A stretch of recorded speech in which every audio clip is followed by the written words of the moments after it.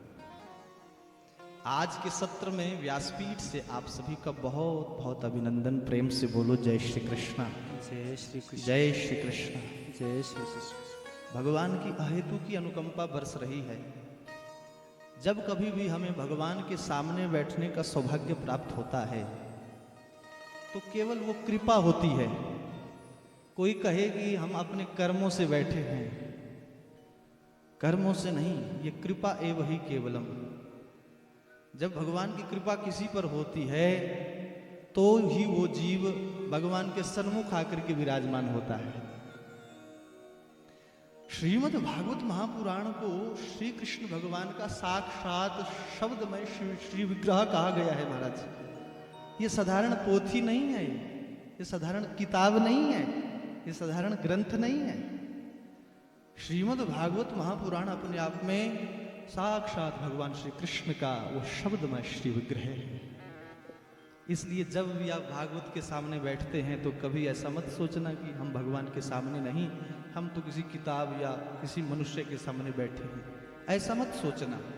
जब भागवत की कथा में आकर के विराजमान हो जाते हैं तो समझो कि साक्षात भगवान के सामने हम बैठे हैं।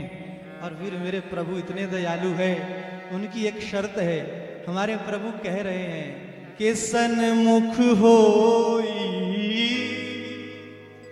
जीव मोहि जबहि, सन्मुख होई जीव मोहि जबहि, सन्मुख होई जीव मोहि जबहि, जन्म कोटि अघनाश तबहि, जन्म कोटि अघनाश ही तबहि, जन्म कोटि अघनाश ही तबहि, जन्म कोटि अघनाश ही तबहि, अघनाश ही तबहि, अघनाश ही तबहि। हमारे प्रभु की ये शर्त है, हमारे प्रभु का ये स्वभाव है। भगवान स्वयं कह रहे हैं कि सन्मुख होई जीव मोहि जबहि। कोई जीवात्मा मेरे सन्मुख आकर के विराजमान होता है तो जन्म कोटि करोड़ों जन्मों का अघ माने पाप मैं उसका शमन कर देता हूं। तो कितने दयालु है हमारे प्रभु। केवल इनके सामने बैठ करके ही जीव के पाप ताप संताप नष्ट हो जाते हैं। कितना भी कोई पापी क्यों ना होगा, पर जब वो भगवान के सामने बैठेगा तो उसका पाप भी चला जाएगा, हृदय निर्मल हो जाएगा। मन में कितना भी पाप क्यों ना हो, परंतु जब भागवत के सामने बैठता है तो उसका हृदय निर्मल होता है। ये बात माननी होगी। बोलो जय श्री कृष्ण। जय श्री कृष्ण। क्योंकि ये सारे संसार के मन को निर्मल करने वाली कथा है। जिस तरह से मां गंगा हमारे तन को पवित्र करती है, उसी तरह से ये भागवती गंगा हमारे मन को पवित्र करती है। भोले बाबा तो इस कथा को गंगा का ही रूप मानते हैं। पूछे हु रघुपति कथा प्रसंगा, सकल लोक जग पावनी गंगा। बोलो जय श्री कृष्ण। इसको क्या कहा? बोले ये पावन गंगा है, सारे संसार को पवित्र करने के लिए। पावना नाम च पावनम, पवित्राणाम च पवित्रम है ये।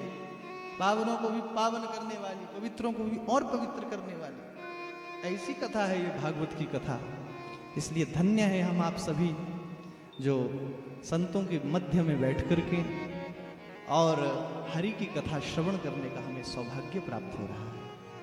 ये केवल कृपा है, ये कृपा की अनुभूति हो रही है। आओ अब कथा में प्रवेश पाएं, क्योंकि हमारी यात्रा बहुत लंबी है। श्रीमद् भागवत महापुराण तो महाराज अनंत है। कौन भागवत का पार पा सकता है?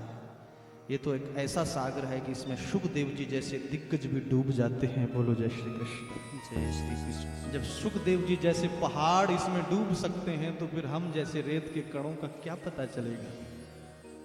सुखदेव जी जैसे दिग्गज इसमें खो जाते हैं। ये ऐसा ग्रंथ है, ऐसा पुराण है ये, परमहंसों की संहिता, जो व्यास जी ने कली काल के प्राणियों का कल्याण करने के लिए अपने अथक प्रयास से सरस्वती के तट पर बैठ करके लिखी है। बोलो जय श्री कृष्ण। जय श्री कृष्ण। 18,000 श्लोकों वाली ये परमहंसों की संहिता। आओ हम अभी प्रथम स्कंध में ही घूम रहे हैं। पिछले कल आपने कथा में श्रवण किया, सूत जी महाराज शौनक आदि 88,000 ऋषि मुनियों को नैमिष क्षेत्र में इस कथा को सुना रहे हैं, नैमिषारण्य में। और हमारा सौभाग्य इतना बड़ा है कि यहाँ पर नैमिष क्षेत्र स्वयं ही प्रकट हुआ है। बोलो जय श्री कृष्ण। जय श्री कृष्ण। नैमिषारण्य से आए हुए हमारे सभी संत वृंद, महात्मा लोग यहाँ पर ऐसे शोभायमान हो रहे हैं जैसे नैमिष क्षेत्र में शौनक आदि 88,000 ऋषि मुनि शोभायमान होते हैं। तो ये परम सौभाग्य है, सद्भाग्य है। कथा का उद्गम स्थान नैमिषारण्य ही है, और नैमिषारण्य से ही महात्मा और संत वृंद, वैष्णव वृंद जो है यहाँ पर पधारे हैं। ये बड़ा सौभाग्य है। तो सूत जी महाराज शौनक आदि 88,000 ऋषि मुनियों से कहते हैं, ऋषियों अब आप और क्या सुनना चाहते हैं? तो यहाँ पर शौनक जी ने 6 प्रश्न पूछे जो मैंने पिछले कल आपको सुनाए थे। वो कौन कौन से प्रश्न है? पहला प्रश्न है किम श्रेयः। महाराज मनुष्य के लिए कल्याणकारी मार्ग कौन सा है, अर्थात मनुष्य का परम धर्म क्या है? किम श्रेयः। दूसरा प्रश्न है शास्त्र सारः कः। शास्त्रों का सार क्या है? क्योंकि कलयुग में तो शास्त्रों की भरमार लगी है महाराज। 4 वेद, 4 उपवेद, 18 पुराण, 18 उपपुराण, उपनिषद, शास्त्र, नीतियां, अलग अलग पुराण में अलग अलग देवता की उपासना। सार सार बताइए। कलिकाल के मनुष्य के पास समय नहीं है। ये किसने पूछा? शौनक आदि 88,000 ऋषि मुनियों का प्रश्न है ये। ध्यान से सुनना, हम नहीं कह रहे। वैसे भी कलिकाल का मनुष्य भ्रमित रहता है, संशय में भरा पड़ा रहता है। कईयों ने तो इसी चक्कर में सनातन छोड़ दिया कि यहाँ पर तो महाराज एक देवता नहीं, बहुत से देवता है। बोलो जय श्री कृष्ण। जय श्री कृष्ण। इनको बहुत से देवता राशि नहीं आए, सो महाराज इन्होंने सनातन ही छोड़ दिया कईयों ने तो। परंतु यहाँ पर कोई शंका करने वाला विषय ही नहीं है। सनातन तो अपने आप में महाराज समुद्र है, सागर है। सनातन सबको शरण देता है। सनातन, केवल सनातन। तभी तो भारत में ही आते शरणार्थी। कहीं और भी गए कहीं? बोलो जय श्री कृष्ण। किसी और देश में भी गए शरणार्थी? भारत में ही आते हैं। क्यों? क्योंकि मेरा भारतवर्ष, मेरा सनातन जो है सबको शरण देने वाला है। बोलो जय श्री कृष्ण। जय श्री। ये बात अलग है कि जो जिस थाली में खाता है उसी में छेद कर जाता है। परंतु फिर भी भारत की माटी में वो शक्ति है, कोई एक ही वीर पैदा होता है, सारी व्यवस्था बना जाता है। बोलो जय श्री कृष्ण। जय श्री कृष्ण। भारत और सनातन जो है वो सबको जगह देता है, सबको स्थान देता है, सबको शरण देता है। इसलिए यहां भ्रमित होने वाला तो कोई विषय ही नहीं है। यहां पर प्रश्न पूछा गया कि महाराज शास्त्रों का सार क्या है, दूसरा प्रश्न। तीसरा प्रश्न पूछा स्वावतार प्रयोजनम किम, अर्थात वेदों में उस परमात्मा को निर्गुण निराकार परब्रह्म कहा है, वो तो कण कण में है, ऐसा कोई स्थान नहीं है जहां पर परमात्मा का दर्शन नहीं। परंतु उनका जन्म क्यों, किम प्रयोजनम, जब वो अजन्मा है तो फिर उनका जन्म क्यों? वो तो निर्गुण निराकार है। ये प्रश्न भी रखा तीसरा प्रश्न के रूप में। भागवत जी के प्रथम अध्याय में, प्रथम स्कंद के प्रथम अध्याय में ये 6 प्रश्न पूछे गए हैं। और ध्यान से सुनना, अगर आप ध्यान से सुनेंगे तभी आगे की कथा समझ में आएगी। 6 प्रश्न पूछे गए और इन्हीं 6 प्रश्नों का उत्तर संपूर्ण श्रीमद् भागवत महापुराण की कथा है। बोलो जय श्री कृष्ण। जय श्री कृष्ण। भागवत की भूमिका बन रही है यहां से। शास्त्रों का सार क्या है, और यदि महाराज वो अजन्मा है तो फिर उनका जन्म क्यों होता है। स्वावतार प्रयोजनम, और अच्छा जन्म हो ही जाता है, किसी न किसी कारण यदि वो आ ही जाते हैं धरती पर, किसी मां के गर्भ से यदि जन्म लेते हैं, तो फिर किम कर्म, उनके कर्म क्या रहते हैं, उनकी लीलाएं क्या रहती है, क्या करने के लिए आते हैं। क्योंकि प्रयोजनम बिना कोऽपि कार्यम न भवति, अस्मिन् संसारे प्रयोजनम बिना कोऽपि कार्यम न भवति। यहाँ पर ऐसा कोई काम ही नहीं है जो बिना प्रयोजन से किया जाता है। बोलो जय श्री कृष्ण। जय श्री कृष्ण। संसारी तो प्रयोजन पहले देखता है, पहले इस्तेमाल करे फिर विश्वास करे। ये हम संसारियों का स्वभाव है। तो फिर इनका जन्म लेने का प्रयोजन क्या है, कारण क्या है, किम कर्म। अच्छा चलो, उनके अवतार कितने होते हैं ये भी बताओ महाराज। अगर वो अवतार लेकर के कर्म करने के लिए आते हैं, लीला करने के लिए आते हैं, तो फिर कितने अवतारों में आते हैं, के अवतारश्च। और छठा प्रश्न पूछा धर्मः कम शरणम गतः। जब भगवान इस संसार की लीला का संवरण करके समेट करके अपने दिव्य गोलोक धाम को प्रस्थान कर जाते हैं, तो धर्म किसकी शरण में रहता है। ये 6 प्रश्न पूछे, याद रखना, हम फिर पूछेंगे आपसे क्या क्या पूछा। बोलो जय श्री कृष्ण। जय श्री कृष्ण। जबकि इन्हीं 6 प्रश्नों का उत्तर श्रीमद् भागवत महापुराण है। तो जैसे ही सूत जी महाराज जी ने शौनक आदि 88,000 ऋषि मुनियों के मुख से ये प्रश्न सुने, तो सूत जी महाराज बड़े प्रसन्न हुए। हे ऋषियों, आपके प्रश्न तो सारे संसार का कल्याण करने वाले प्रश्न हैं। इससे किसी एक का कल्याण नहीं होगा, इससे सारे संसार का कल्याण होगा। इसलिए सावधानतया शृणु, अर्थात सावधान होकर के सुनो। पहले मैं अपने गुरु का ध्यान कर लूं, फिर 2 श्लोकों में सुखदेव जी का ध्यान किया। उनमें से पहले श्लोक की व्याख्या मैंने आपको पहले ही दिन सुना दी थी, सो दूसरा सुन लो। या स्वानुभावमखिल श्रुतिसारमेकम् अध्यात्म दीपमतितिरिषतां तमोन्धम् संसारिणां करुणयाः पुराणगुह्यम् तं व्याससूनुमुपयामि गुरुं मुनीनां। बोले, जिन्होंने समस्त वेदों की श्रुतियों का सार निकाल करके एक श्रीमद् भागवत महापुराण रूपी आध्यात्मिक दीप प्रकट किया, प्रज्वलित किया, और इस संसार के अंधकार में भटकने वाले अज्ञानियों को जिन्होंने एक दीपक सा जला करके प्रकाश का काम कर दिया, ऐसे व्यास जी के पुत्र स्वामी शुकदेव जी के चरणों में हम प्रणाम करते हैं। बोलिए स्वामी शुकदेव जी महाराज की जय। तो सूत जी महाराज जी ने इन प्रश्नों का उत्तर देने से पहले शुकदेव जी का ध्यान किया भागवत जी में। उसके उपरांत फिर नारायणम नमस्कृत्य नरं चैव नरोत्तमम् देवीं सरस्वतीं व्यासं ततो जयम्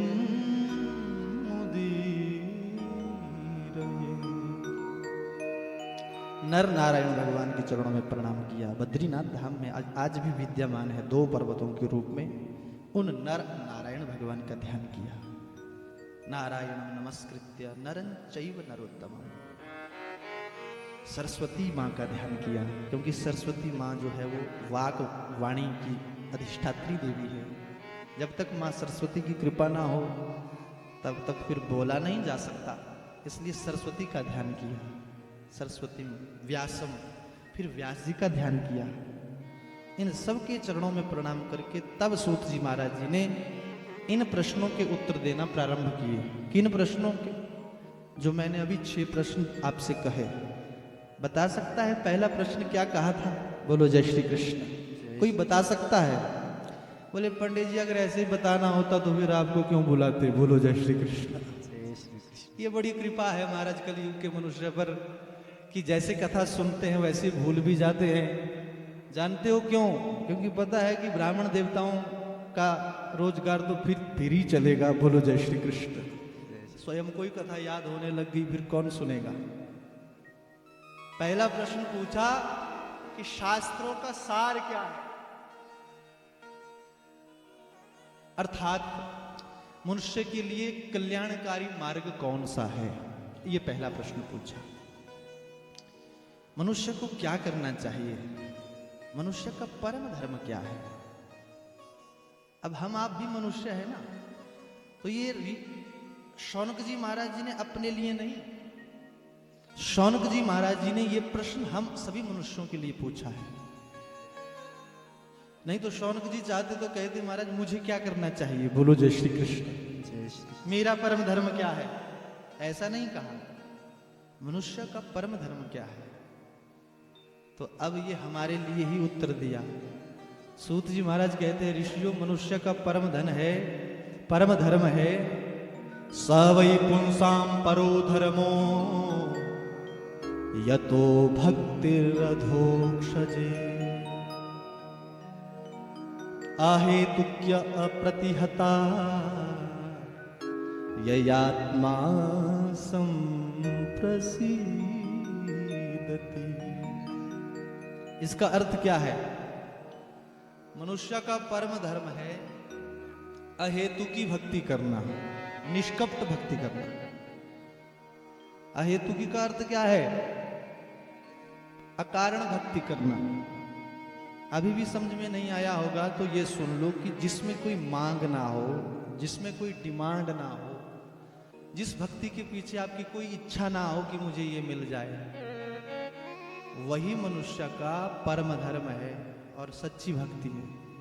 ये नहीं है भक्ति की मंदिर में जाओ 10 रुपए चढ़ाओ और 1 करोड़ मांग लो। बोलो जय श्री कृष्ण। ये तो सौदागरी है, ये कोई भी कर सकता है। एक हाथ से ले ले, एक से दे दे, इसको भक्ति नहीं कहते भैया। तभी तो श्रीमद् भागवत महापुराण परमहंसों की संहिता है। यहां पर कामना की बात नहीं कही है। जिसके मन में कामनाएं भरी पड़ी हो ना, वो भक्त हो ही नहीं सकता। हम तो यहां पर मंदिर में जाते हैं, मां मुरादे पूरी कर दे हलवा बांटूंगी। बोलो जय श्री कृष्ण। एक हलवे की थाली लेकर के कोई मैया जाएगी, मां के सामने 5 ग्रास चढ़ाएगी, फिर कहेगी मां मुरादे पूरी कर दो, हलवा बांटेंगी। बोले ऐसे नहीं बांटेंगी। बोले ऐसे तो शक्कर भी ना बांटू। बोलो जय श्री कृष्ण। पहले मुरादे पूरी करो तब हलवा बांटेंगे। ये भी भला कोई भक्ति है? इसको भक्ति नहीं कहा है शास्त्रों में। हाँ, कर्मों का फल मिलता है, ये तो सिद्धांत है शास्त्रों का, इसलिए मांगना नहीं चाहिए महाराज। भगवान श्री कृष्ण ने स्पष्ट शब्दों में गीता जी में लिखा, कहा अर्जुन से, कर्मण्यवाधिकारस्ते मां फलेषु कदाचन। गीता जी में कहा है। कृष्ण भगवान कहते हैं, बोले कर्म करते रहो, फल की इच्छा मत करो। ये तो सिद्धांत है कि जब हम कर्म करेंगे तो फल मिलेगा, तो मांगना क्या जरूरी है? क्या मां को पता नहीं होता कि मेरे बच्चे को क्या चाहिए? बोलो जय श्री कृष्ण। जय श्री कृष्ण। तो जरूरी है मांगने के कारण छोटा हो जाना है क्या? शास्त्र कहते हैं महाराज, संत कहते हैं, बिन मांगे मोती मिले पर मांगे मिले ना भीख। बोलो जय श्री कृष्ण। अगर मांगने से मिला करता तो महाराज भिखारियों के पास करोड़ों होते, पर जब भिखारी कोई मांगता है ना बेचारा, तो आप उसकी ओर देखते भी नहीं, क्योंकि वो मांग रहा है। बोलो जय श्री कृष्ण। ऐसा ही स्वभाव भगवान का है। भगवान का स्वभाव यदि आपने देखना है तो कभी अपनी मां का दर्शन कर लेना ध्यान से। मां, बोलो जय श्री कृष्ण। मां का जो स्वभाव होता है वही भगवान का स्वभाव है जीवात्मा के लिए। बच्चा जब जन्म लेता है ना, तो ना उसे बोलना आता, ना वो हिल डुल कर सकता, परंतु मां उसकी भावना को समझ लेती है, इसको ये चाहिए। वैसे ही परमात्मा अपने भक्त का भाव समझते हैं और वो उतना ही देते हैं जितना वो पचा सके। बोलो जय श्री कृष्ण। जय श्री कृष्ण। जबरदस्ती कोई मांग के ले भी लेगा तो एक दिन वो उत्पात ही खड़ा करेगा फिर। इसलिए कहने का भाव ये है कि भागवत जी में अहेतु की भक्ति की महिमा गाई। अहेतु क्या प्रतियता ययात्मा संप्रसिद्धति। अहेतु की भक्ति हो, निष्काम भक्ति हो, यही मनुष्य का परम धर्म। अब इस पे आपने विचार कर लेना कि हम कैसी भक्ति करते हैं। भैया सुख दुख तो एक खेल है इस संसार का, सुख और दुख। जीवन में सुख आ जाए तो फूलना नहीं चाहिए और दुख आ जाए तो मुरझाना नहीं चाहिए। कई लोगों के जीवन में कहीं अनायास दुख आ गया तो कई तो भगवान को छोड़ देते हैं। बोले मैं तो हमारा सुबह 4 बजे से उठता था, इतनी मालाएं फेरता था, क्या दिया भगवान ने? अच्छा अपने आप तो ना भी छोड़ेगा पर सामने वाला छुड़ा देगा। बोले बेचारा हर रोज मंदिर जाता था और पूजा भी करता था, क्या मिला? बोलो जय श्री कृष्ण। ऐसी नेगेटिविटी फैलाते हैं लोग।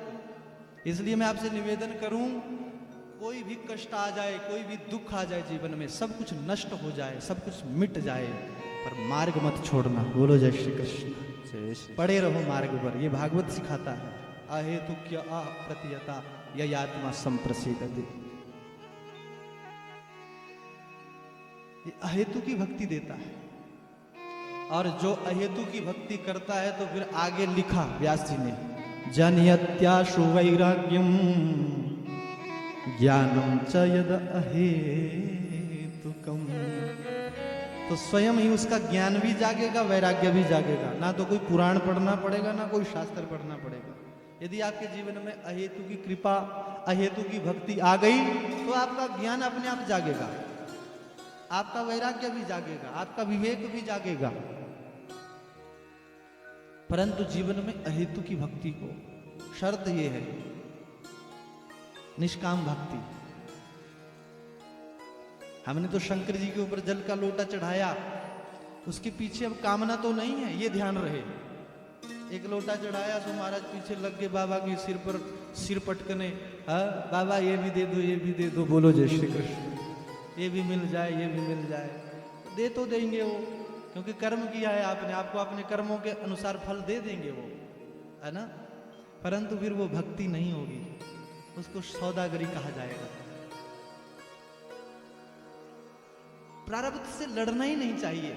वैसे तो सिद्धांत ये कहता है, जो लोग प्रारब्ध से लड़ते हैं ना एक दिन उसका प्रारब्ध ही उसको कष्ट देता है।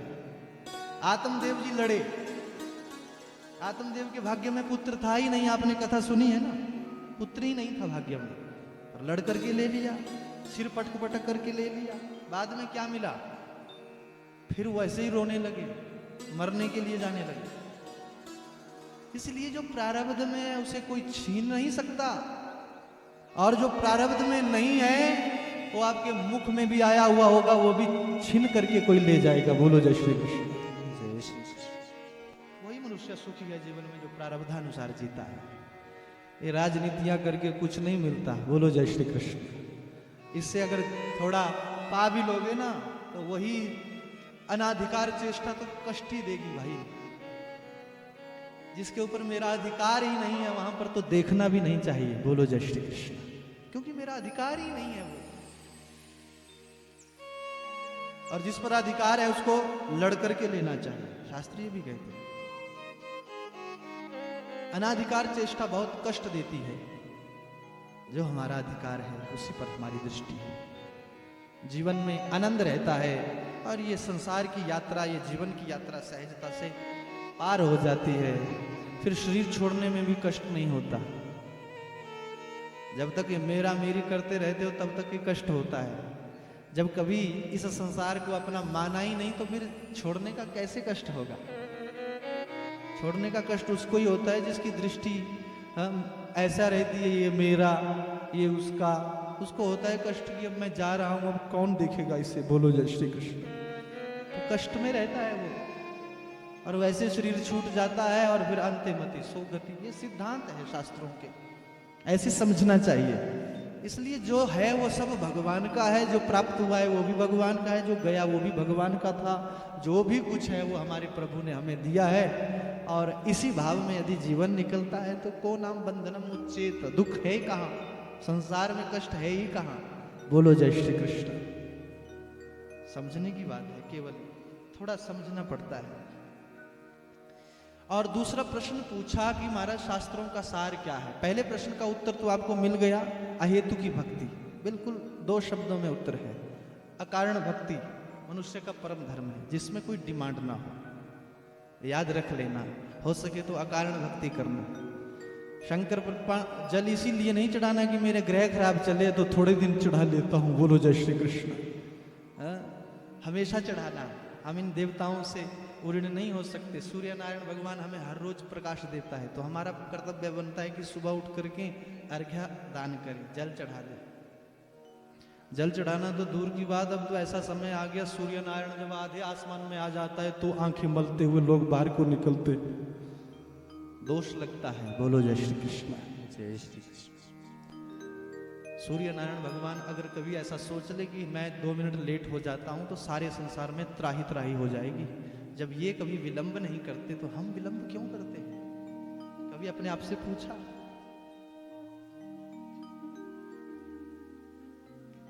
कहने का भाव क्या है कि जीवन में अहेतु की भक्ति करते रहो, अकारण भक्ति। यही मनुष्य का परम धर्म है। पहले प्रश्न का उत्तर यही है भागवत जी के। दूसरा प्रश्न पूछा शास्त्र सारः कः, शास्त्रों का सार क्या है। महाराज किसकी पूजा करें, किसको अपना माने। तो वैसे इसका सीधा अर्थ तो ये है, अगर आपने अनुभव से इस बात को समझना है, अनुभूति करनी है, तो जहां पर आपकी स्वाभाविक प्रीति है, जिस देवता के साथ आपका एक स्वाभाविक लगन है, एक स्वाभाविक प्रेम है, और ऐसा होता है दुनिया में, ऐसा कोई नहीं है जिसका कोई ध्येय नहीं है। कोई ना कोई ध्येय है उसका, चाहे वो निर्गुण निराकार को ही मानता है पर मानता है। बोलो जय श्री कृष्ण। चाहे वो ज्योति का ही ध्यान करता है पर करता है। कुछ ना कुछ ध्येय है हमारे जीवन में। इसलिए जहां आपका स्वाभाविक, किसी को धीर गंभीर राम जी अच्छे लगते हैं तो राम जी को इष्ट मान लो, उनसे प्रेम करना ही शास्त्रों का सार है। यदि आपका स्वाभाविक प्रेम कृष्ण में है, अपने आप ही आपको कृष्ण स्मृति में आते हैं, बिना सोचे ही आ जाते हैं, तो आपका स्वाभाविक प्रेम कृष्ण से है, तो कृष्ण को अपना इष्ट मानो। यदि आपका स्वाभाविक प्रेम भगवती दुर्गा से है, शक्ति से है, स्वाभाविक एक तो होता है ना बनावटी, बना करके भी होता है। बोलो जय श्री कृष्ण। कईयों का देखा देखी में ही जाग जाता है ना, कि एक दुर्गा की पूजा करता है तो मैं भी देखूं करके। एक ऐसा प्रेम भी होता है, क्या मिलता होगा इसको। एक होता है स्वभाव से, जैसे ही आप भगवती के सामने जाएंगे आपको आपके नेत्रों से आंसू चल पड़ेंगे, समझ लो आपका प्रेम है। बोलो जय श्री कृष्ण। या आप शंकर जी के मंदिर में जाते हो, वहां पर शंकर जी की प्रार्थना करने लगे तो आपके नेत्र भर जाएंगे, समझ लो शिव तत्व आपके बीच में विराजमान है। यदि आप राम जी के सामने जाकर के आपके नेत्र सजल हो जा रहे हैं, समझ लो राम तत्व आपके भीतर है, वो तत्व आपको अपनी ओर खींच रहा है। बोलो जय श्री कृष्ण। यही मनुष्य, यही शास्त्रों का सार है। शास्त्रों का सार बहुत बड़े बड़े सत्कर्म कर लेना भी नहीं है। भागवत जी ने तो ऐसी बात कह दी महाराज, कई बार सुनने में भी अटपटा लगता है। भागवत जी ने तो ऐसा कहा कि धर्म स्वनुष्ठित पुंसाम विश्वकसेन कथा सुय नोत्पाद यदि रतिम तो श्रम एव ही केवलम। आपने बड़े बड़े यज्ञ अनुष्ठान अपने जीवन में किए, बड़े बड़े पाठ पूजाएं आपने अपने जीवन में की, परंतु आपका भगवान से, अपने इष्ट से प्रेम ही नहीं हुआ। तो बोले श्रम एव ही केवलम, उसने केवल परिश्रम ही किया। और गोस्वामी तुलसीदास जी ने इसी बात को बड़े सुंदर भाव से लिखा। गोस्वामी तुलसीदास जी ने तो महाराज रामचरितमानस को ऐसे रचा है कि किसी भी संशय की उठने की संभावना ही नहीं रहती। रामचरितमानस को यदि कोई पढ़ ले, संत तो रामचरितमानस का ही पाठ करते हैं। बोलो जय श्री कृष्ण। कलिकाल के बाबा तुलसीदास जी ने इसको ऐसे रचा है साहब, ऐसा लगता है कि 18 पुराण यदि ताले हैं तो रामचरितमानस जो है वो इन तालों को खोलने के लिए चाबी है। बोलो जय श्री कृष्ण। जय श्री कृष्ण। एक ही चौपाई में 100 बात की एक बात कही बाबा ने, ध्यान से सुनो। संत पुराण संत मत ए हो, संत पुराण संत मत ए हो, वेद पुराण संत मत ए हो, वेद पुराण संत मत ए हो। संत हाँ वेद पुराण संत मत एहू, वेद पुराण संत मत एहू, सकल सुकृत फल राम सनेहू, सकल सुकृत फल राम सनेहू।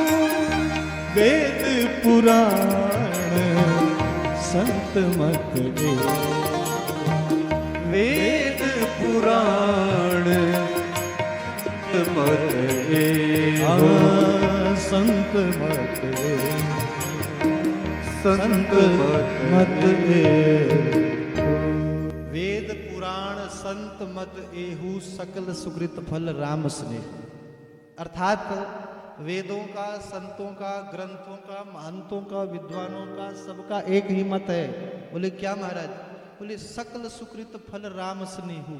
हम जितने भी जीवन में सत्कर्म करते हैं, पुण्य कर्म करते हैं, उसका फल क्या होना चाहिए कि अंतिम समय में केवल और केवल मेरी स्मृति, मेरी मति, मेरी गति, मेरी रति, मेरी प्रीति भगवान के चरणों में हो जाए। इसीलिए ये सब सत्कर्म किए जा रहे हैं, ये यज्ञ किए जा रहे हैं।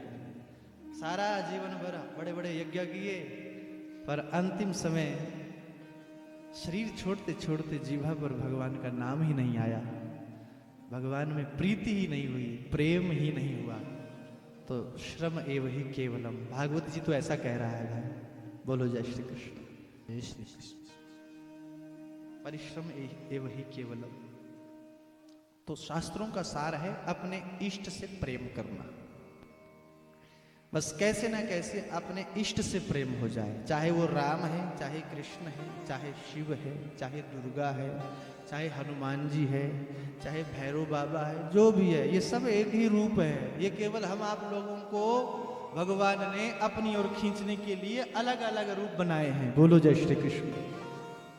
त्रिगुणात्मक जगत में केवल जीव का कल्याण करने के लिए ये अलग अलग रूपों में है। आप कहें तो हम उदाहरण देकर के समझा दें। जैसे ये बिजली है ना, तत्वतः बिजली एक है ना, परंतु ये अपना अनेक रूप दिखाती है। कब? इन यंत्रों के माध्यम से। है तो बिजली, देखो है तो तत्वतः ये बिजली लाइट है, परंतु जब ये बिजली हीटर से जुड़ती है तो ये गर्मी देती है। यही बिजली जब फ्रिज से जुड़ती है तो ठंडक देती है। यही बिजली एसी से जुड़ी तो ठंडा करने लगी। यही बिजली जब पंखे से जुड़ती है तो ये हवा देने लग जाती है। यही बिजली जब इन ध्वनि यंत्रों से जुड़ती है तो महाराज दूर दूर तक आवाज को फैलाती है तो बिजली ही। बोलो जय श्री कृष्ण। तत्वतः तो बिजली है। एक आटा है, गेहूं का आटा, उससे क्या क्या बन जाता है, पर तत्व तो वो आटा है। टेस्ट अलग अलग हो जाएगा, बना सब आटे से ही। चाहे वो परांठा बना लो, चाहे चपाती बना लो, चाहे कुछ भी बना लो, कोई भी पकवान बना लो, तत्वतः उसमें आटा है, परंतु उसको बनाने की विधा अलग है, उसके रूप अलग अलग हो गए, टेस्ट अलग अलग हो गया। वैसे ये परमात्मा एक है, परंतु अपने जीवात्मा का कल्याण करने के लिए मेरे प्रभु ने ये लीला रची है कि मैं अनेक रूपों में प्रकट होकर के कैसे न कैसे इस संसारी का कल्याण करूं, कहीं ना कहीं ये जुड़ जाए जा करके। बोलो जय श्री कृष्ण। जय श्री कृष्ण। ये है हमारा सनातन, ना कि यहाँ पर भ्रमित होने वाला कोई कार्य है। यहाँ पर निंदा नहीं है किसी की कि यदि तुम हनुमान जी की पूजा करते हो तो हम भैरव बाबा के मंदिर में नहीं जा सकते, ऐसा नहीं होता। यदि तुम भगवती दुर्गा का आराधना करते हो और फिर विचार करें कि हम तो भगवती को मानते हैं, हम शंकर जी के मंदिर में नहीं जाएंगे, ऐसा नहीं होता। हाँ, निष्ठा एक में हो, विश्वास एक पे हो, परंतु पूजा आदर तो सबका हो। बोलो जय श्री कृष्ण। जय श्री कृष्ण। ये भगवान के अलग अलग श्री विग्रह है, ये श्रीमद् भागवत महापुराण कहता है। इसलिए जहां पर भी आपकी स्वाभाविक प्रीति है वहीं जुड़ जाओ, वहीं से कल्याण होगा। मार्ग एक ही है, लक्ष्य एक ही है, मार्ग अलग अलग है, लक्ष्य वही है सबका। अंत तो गत्वा आत्मा परमात्मा में जाकर के सम्मिलित होगी। एक जन्म नहीं तो दो जन्म, दो जन्म नहीं तो करोड़ों जन्म ही चाहे क्यों ना हो, इस आत्मा की गति परमात्मा ही है। 100 बात की एक बात। बोलो जय श्री कृष्ण। रही बात ये संसार, ये चलता रहेगा, पता नहीं कितने जन्मों से यात्रा चली हुई है, कब जाकर के इस यात्रा विराम लेगी, कहाँ रुकेगी, भगवान जाने। कितने जन्मों से ये शरीर बने, बिगड़े, मिटे, फिर पैदा हुए, फिर आए, फिर गए। पुनरपि जननम पुनरपि मरणम पुनरपि जननी जठरे शयनम। कहने का भाव क्या है कि किसी एक भगवान के चरणों में अपनी पूर्ण निष्ठा के साथ जुड़ जाओ, पूजा सबकी करो, आदर सबका करो, जो शास्त्रों ने निर्देश दिए हैं उसके अनुसार अपना जीवन यापन करो। यही भागवत महापुराण कह रहा है। बोलो जय श्री कृष्ण। यही शास्त्रों का सार है, जितना बन पड़ता है। तीसरा प्रश्न पूछा कि महाराज उनका जन्म क्यों होता है, वो तो अजन्मा है। वेदों में अजन्मा अजन्मा निर्गुण निराकार पर ब्रह्म की उपासना कही गई है, तो निर्गुण निराकार से वो सगुण साकार कैसे होते हैं ये भी बताएं, क्यों होते हैं। तब जो है यहाँ पर बहुत से कारण बताए हैं। वैसे तो गीता जी में भगवान स्वयं कह रहे हैं, यदा यदा ही धर्मस्य ग्लानिर्भवति भारत। भगवान कहते हैं अर्जुन, जब जब भी इस धरा पर अधर्म का बोलबाला बढ़ता है, मल्लेच्छों का राज हो जाता है, विधर्मियों का राज हो जाता है, तो मैं इस धरा पर आता हूं और व्यवस्था बनाता हूं। तब भगवान का अवतार होता है। विप्रधेनु सुर संत हित लीन मनुज अवतार। परंतु जो भगवान के प्यारे प्यारे वैष्णव जन है, रसिक जन है, वो कहते हैं, बोले इस काम को तो भगवान निर्गुण निराकार रूप में भी कर सकते हैं। रामचरितमानस में तो भोले बाबा कहते हैं मां पार्वती से, बोले देवी सबसे बढ़कर के तो भगवान इस धरती पर भक्तों के प्रेम के कारण आते हैं, केवल प्रेम। बोलिए कृष्ण कन्हैया की। रही बात ये कंस, रावण, कुंभकर्ण आदि दैत्यों को मारने की, इनको तो वो वहां से भी मार सकते हैं जहां ये रहते हैं, जहां इनका धाम है। परंतु ये भक्त के प्रेम के वशीभूत होकर के प्रकट होते हैं। जब कोई मनु और शत्रुपा जैसे भक्त जो है सब कुछ त्याग करके उस परमात्मा को देखना चाहते हैं, तो भगवान सगुण साकार होते हैं।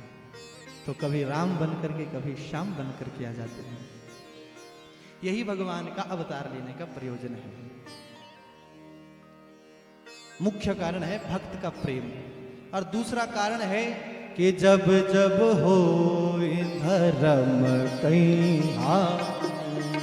जब जब हो धर्म हरि की बोल। हानि, ओ जब जब हो धर्म की हानि, जब जब हो धर्म की हानि, बाढ़हि असुर अधम अभिमान, बाढ़हि असुर अधम अभिमानी, तब तब धरी प्रभु विविध शरीरा, तब तब धरी प्रभु विविध शरीरा, तब तब धरी प्रभु विविध शरीरा।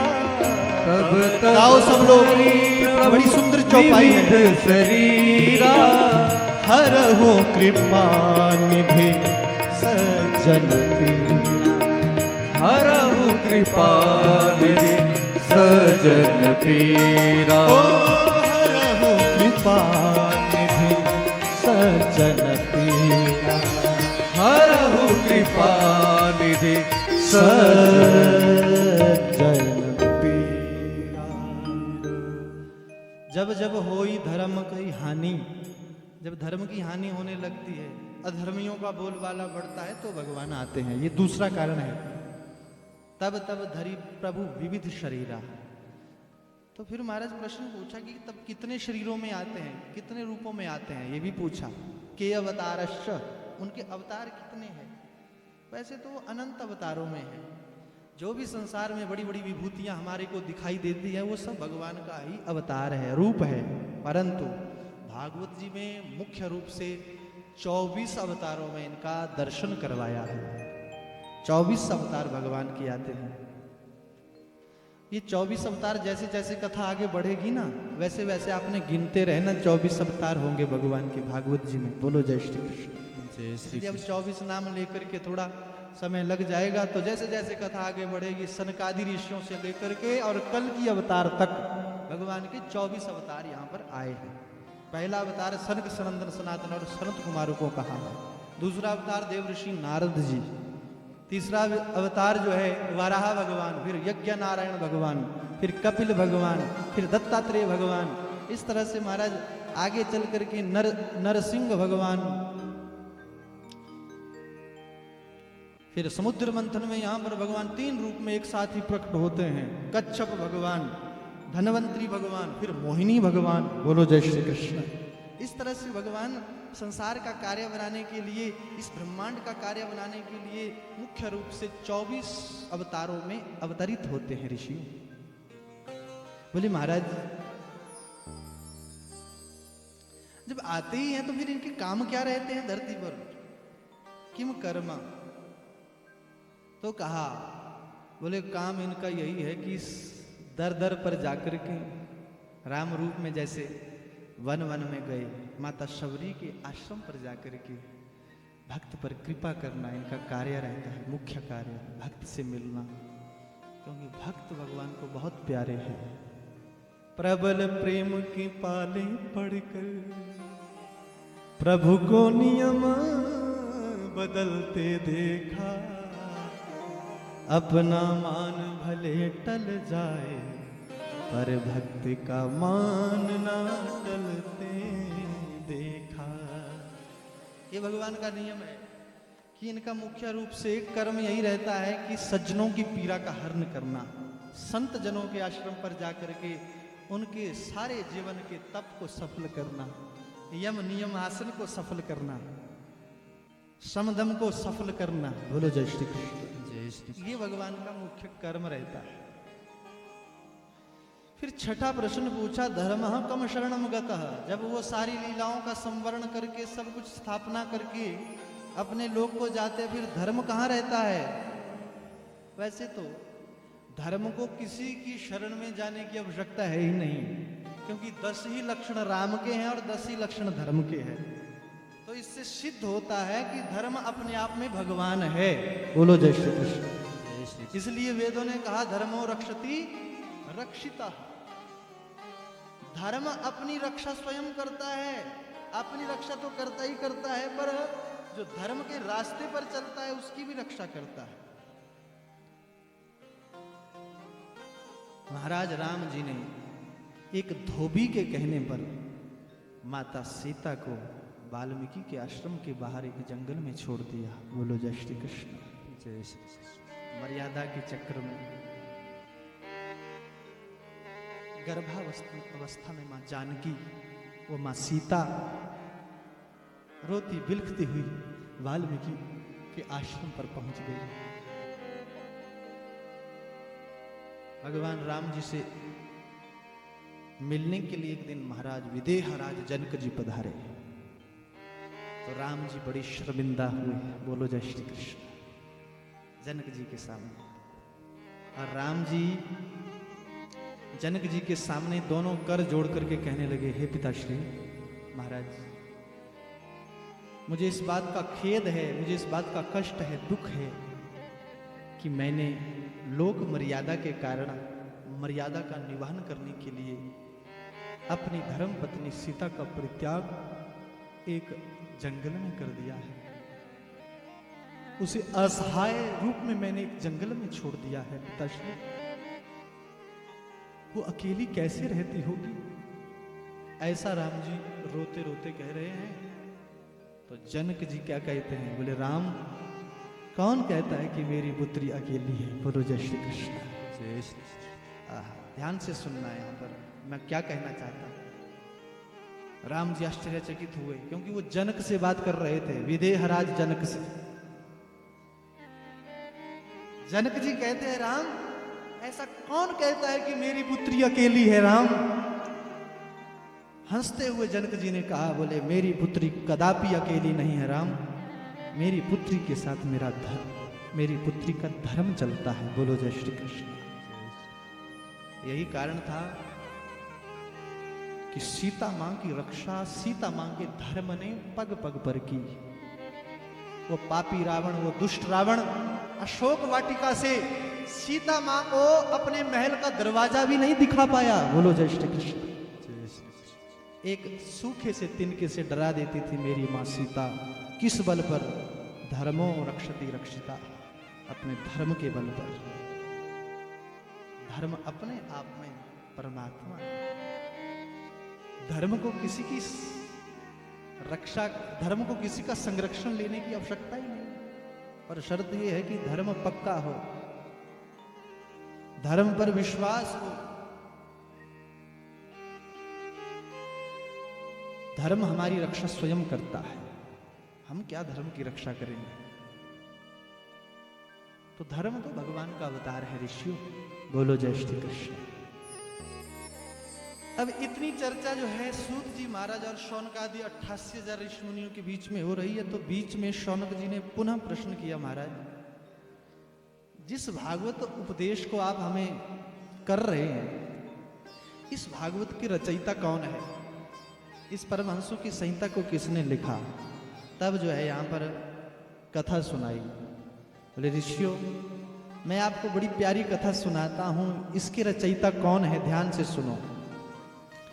बोले, एक बार की बात है, द्वापरे समनुप्राप्ते तृतीय युग पर जातः पराशराद्योगी वासव्याम कलया हरे। द्वापरे समनुप्राप्ते, कथा कहना प्रारंभ की। सूत जी महाराज कहते हैं, ऋषियों, जब द्वापर का अंत होने वाला था, कलयुग आने वाला था, तब महर्षि वेद व्यास जी सरस्वती नदी के तट पर अपनी सौम्य प्रास कुटिया में बैठे थे। सायंकालीन संध्या में बैठे थे, भजन कर रहे थे। ध्यान आया द्वापर जाने वाला है भाई, कलयुग आने वाला है। कैसे लोग होंगे कलयुग के, जरा देख लूं। आंखें बंद करके अमोघ दृष्टि से देखा तो कलयुग का ये दर्पण सामने आया। बोलो जय श्री कृष्ण। जो कलयुग में चल रहा है ना, ये व्यास जी ने आज से 5,500 वर्ष पहले लिख दिया है। जो भी आज घटना घटित हो रही है, आपको विश्वास ना हो रहा हो तो भागवत महापुराण को पढ़ लेना। जो भी कुछ दिखाई दे रहा है आजकल, अनिष्ट देखने को जो मिलता है ना, ये सब हमारे पुराणों में पहले ही व्यास जी ने चित्रित कर दिया है। भविष्यवाणियां कर दी है क्या क्या होगा।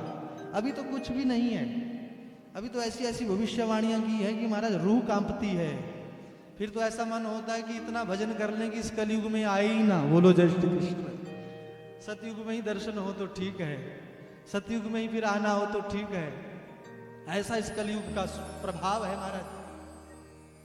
तो व्यास जी ने, ऋषियों, यहां से अपनी आंखें बंद करके अमोघ दृष्टि से देखा। क्या देखा? मंद सुमंद मतयो मंद भाग्या द्रुता।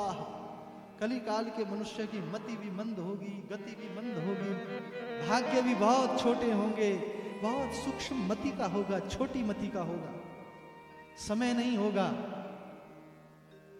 उदरम वरिणो जीवा वराका कूट भाषेण। अपने उदर पूर्ति के लिए कुछ भी कर सकता है, किसी भी हद तक गिर सकता है। बोलो जय श्री कृष्ण। ये कली काल के मनुष्य का स्वभाव है। कैसे कल्याण होगा? तो व्यास जी महाराज चिंता में पड़ गए, क्या होना चाहिए। विचार किया कि ये जो एक वेद है, ऋग्वेद ही उस समय था, ऐसा भागवत में लिखा है। एक ही वेद पे जो है सारा कर्म कांड होता था, ज्ञान कांड की उपासना होती थी, और उपासना कांड भी एक ही वेद में था। परंतु पढ़ने वाले की मति जो थी वो विशाल थी, समझने की क्षमता थी। और वेदों की भाषा बहुत क्लिष्ट है। आज भी यदि आपको वैदिक पाठ करना पड़े तो बचपन से ही गुरुकुल में जाना पड़ता है 5 साल के बच्चे को। बोलो जय श्री कृष्ण। जय श्री कृष्ण। वेदों का पाठ करना सरल नहीं है आज भी, क्योंकि वेद जो है वो कहते कुछ और है और इसका तात्पर्य कुछ और होता है भाई। इसलिए वेदों को पढ़ने का अधिकारी उसी ब्राह्मण को माना है जो 5-6 वर्ष का ही गुरुकुल में चला जाए और गुरुमुखी होकर के श्रुतियों को सुने और अपने गुरु महाराज जी से उस ज्ञान को ले, फिर जो है वो वेद पढ़ने का अधिकारी है। हम भी वैदिक नहीं है, हम भी पौराणिक है, पुराणों के श्लोक बोल लेते हैं। वेदों का पाठ करना बड़ा कठिन है।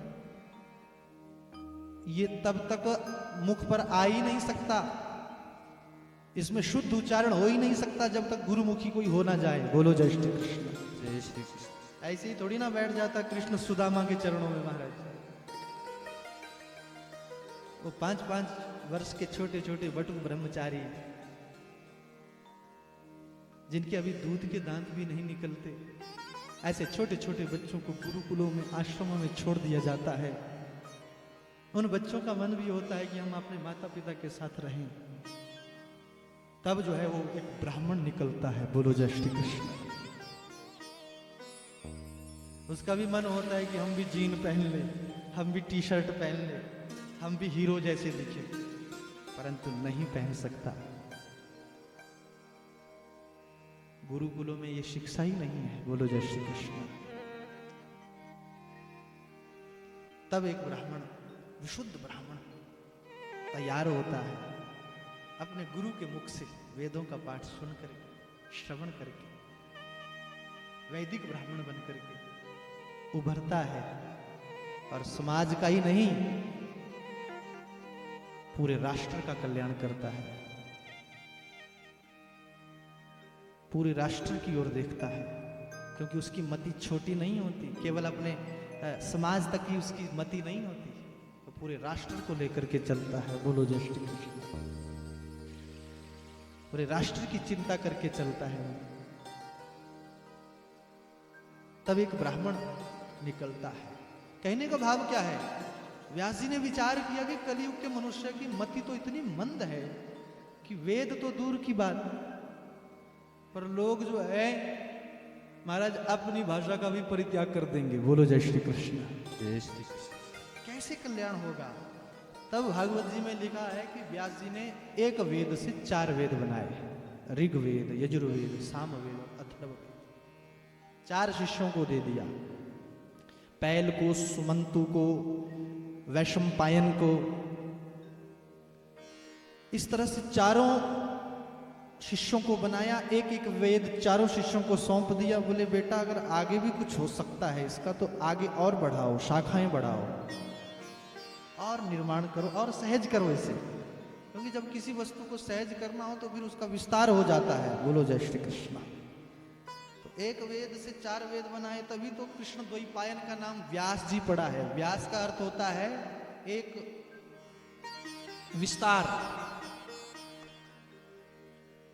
व्यास का अर्थ है विस्तार, जिन्होंने वेदों का विस्तार किया, इसीलिए व्यास जी को वेद व्यास कहते हैं। वेदों का विस्तार करके इनका नाम पड़ गया वेद व्यास। तो व्यास जी ने 4 वेद बना दिए, परंतु फिर उनका भी अवलोकन किया, शिष्यों से अवलोकन कराया, पठन पाठन करवाया। फिर भी व्यास जी को चिंता हो गई, शांति नहीं मिली। बोले ये भी समझ में आने वाले नहीं है। और सरलीकरण किया जाए तो 5वां वेद महाभारत के रूप में, अर्थात महाभारत के बीच में तो व्यास जी ने समस्त वेदों का अर्थ खोल करके रख दिया। 1 लाख श्लोकों वाला महाभारत बनाया। कितने लाख श्लोकों वाला? 1 लाख श्लोक है महाभारत में। कई लोग रखते ही नहीं महाभारत घर में, बोले महाभारत हो जाता है।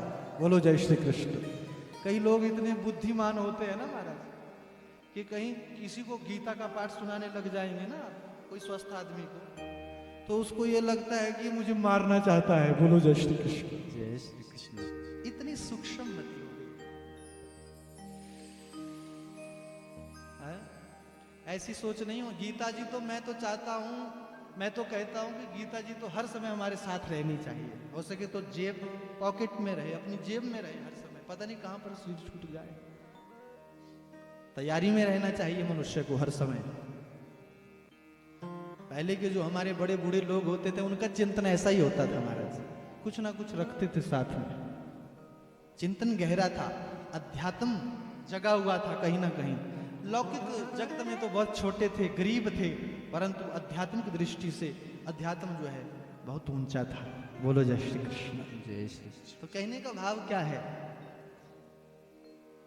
कि ये एक रूढ़िवादिता है। हम अपना दिमाग लगा देते हैं कि महाभारत में युद्ध हुआ है तो अगर हमने अपने घर में कहीं महाभारत रख दिया तो पता नहीं हमारे भी यहाँ युद्ध ना हो जाए। जबकि पढ़ना सबका अधिकार है, अपने ज्ञान के लिए तो सबको पढ़ना चाहिए। कई लोगों की ऐसी स्मृति है कि ये तो ब्राह्मण ही पढ़ते हैं। बोलो जय श्री कृष्ण। ऐसा नहीं है। अपने ज्ञान के लिए भाई मैं तो कहता हूं कि हो सके तो 18 पुराण रखो, पढ़ो उनको, ये हमारा सिलेबस है। पुराण सब पढ़ सकते हैं, केवल अपने ज्ञान के लिए। हाँ, वृत्ति जो है ब्राह्मण पुराणों से चलाता है, परंतु ज्ञान के लिए सब पढ़ सकते हैं, सबको अधिकार। हाँ, वेद नहीं पढ़ सकते सब, ये मैंने पहले ही कहा, क्योंकि वेद पढ़ने के लिए गुरुमुखी होना पड़ता है, उनके कुछ नियम है। रही बात श्लोकों की, इन श्लोकों को आप गाओ, पढ़ो। गीता प्रेस गोरखपुर वालों की पुराण खरीद लो, बढ़िया, उसमें हिंदी भी है, संस्कृत भी है।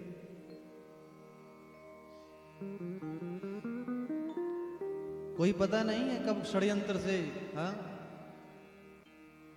हमारे भारत में ऐसे ऐसे ऋषि मुनि हुए महाराज, जिन्होंने अपने घर में अपने पास जो है ये 18 पुराण रखे, तभी बचे हैं ये जितने भी बचे हैं। नहीं तो एक बार तो इन षड्यंत्रकारियों ने इन्हें जला दिया गया। बोलो जय श्री कृष्ण। क्या कहीं नहीं हुआ, क्या क्या नहीं हुआ है हमारे साथ, परंतु हमारी दृष्टि नहीं है, वो अलग बात है। क्या क्या नहीं हुआ है सनातन के साथ। आग लगा करके जला देने का प्रयास कर दिया गया, परंतु फिर भी सुरक्षित है जैसे कैसे। क्यों? क्योंकि उस समय जो है सबने अपने घरों में रखे हुए होते थे, कैसे न कैसे बच गए। बोलो जय श्री कृष्ण। इसलिए मैं तो कहता हूं कि ये तो घर घर में हो, और कहते हैं कि जिस घर में ये पुराण सदग्रंथ होते हैं ना, वहां पर साक्षात शंकर जी वास करते हैं, क्योंकि शंकर जी ज्ञान स्वरूप है। वंदे बोधमयम नित्यम, ये सदा सर्वदा बोध में रहते हैं, ज्ञान में रहते हैं। ये ज्ञान का स्वरूप है महादेव, इसलिए रखने चाहिए। तो 1,00,000 श्लोकों वाला महाभारत व्यास जी ने रचा, पर शांति फिर भी नहीं मिली, क्योंकि इसमें भी धर्म अर्थ और काम मोक्ष की बातें हुई थी। फिर जो है लिखते लिखते 17 पुराण और लिखे। जब 17 पुराण लिखे तब भी शांति नहीं मिली। तब यहां पर देवर्षि नारद जी का आगमन हुआ। भगवान की कृपा से नारद जी व्यास जी की कुटिया पर आए। कहां पर? वो बद्रीनाथ धाम में, व्यास गुफा के पास। बोलो जय श्री कृष्ण। देवर्षि नारद वीणा बजाते हुए, नारायण नारायण का पाठ करते हुए, जाप करते हुए वहां पर उपस्थित हुए। व्यास जी बड़े प्रसन्न हुए। आओ देवर्षि, आपका स्वागत है महाराज। देवर्षि नारद जी ने देखा व्यास जी आपका मुंह लटका हुआ है, क्या बात है? बोले महाराज मैंने इतना परिश्रम किया, एक वेद से 4 वेद बनाए, महाभारत रचा, 17 पुराण लिख दिए, पर शांति नहीं मिल रही है, क्या करूं? तब देवर्षि नारद जी ने कहा, बोले अभी आपने भगवान की कथा नहीं लिखी। वो परमात्मा तो सगुण साकार होकर के द्वापर में आया, वसुदेव और देवकी के घर में। अगर तुम अपने मन को शांति देना चाहते हो व्यास जी, तो कृष्ण कथा लिखो। बोलिए भागवत भगवान की जय। व्यास जी का मनोबल थोड़ा टूटा हुआ था। व्यास जी कहते हैं महाराज अब सामर्थ्य नहीं है, बूढ़ा हो गया हूं, लिखते लिखते बूढ़ा हो गया हूं, अब मन नहीं होता। देवर्षि नारद जी ने कहा व्यास जी यहां करने कराने वाला कोई नहीं है, वो अपने आप करने वाला है। देखो पिछले जन्म में मैं एक दासी का पुत्र था व्यास जी। अपनी कथा सुना करके व्यास जी का मनोबल पक्का किया। ये है देवर्षि नारद। ध्यान से सुने जरा, देवर्षि नारद जी का कितना रोल है। मैंने एक दिन पहले भी कहा था कि देवर्षि नारद जी की छवि मत बिगाड़ना। बोलो जय श्री कृष्ण। जय श्री। देवर्षि नारद जी कहते हैं व्यास जी पिछले जन्म में मैं एक वेदवादी ऋषियों की दासी का एक पुत्र था। मेरी मां के सिर से मैं अभी बहुत छोटा था तो पति का साया उठ गया, मेरे ऊपर से मेरे पिता का आश्रय उठ गया, सहारा उठ गया। संतों की कृपा, एक बार जो है चतुष्मास्य व्रत करने के लिए कुछ महात्मा हमारे गांव में आए। ध्यान से सुने, यहां पर देवर्षि नारद जी ने अपना एक ऐसा वृत्तांत, एक ऐसा प्रसंग सुनाया जिसको सुनकर के नेत्र सजल हो जाते हैं। बोलो जय श्री कृष्ण। जय श्री कृष्ण। व्यास जी महाराज उत्सुकता से कहने लगे महाराज आपको अपने पूर्व जन्म की स्मृति बनी हुई है? आप पिछले जन्म में क्या थे आपको पता है? बोले हाँ व्यास जी, ये भजन के बल से हो जाता है।